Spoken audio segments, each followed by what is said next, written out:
ஒரு பார்சல் வந்துருக்கு, பிரித்து பார்ப்போம். ரிங்க் ஒன்று ஆர்டர் பண்ணியிருந்தேன், கேப்டன் ரிங்கு, கையில் விரலில் போடுற மாதிரி. பார்க்கலாம்.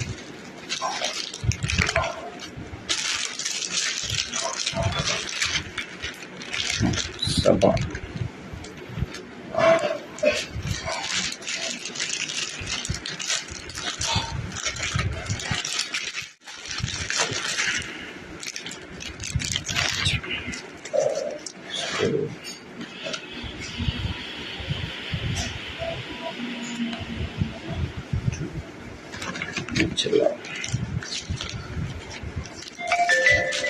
இதையும் ஓப்பன் பண்ணிடலாம்.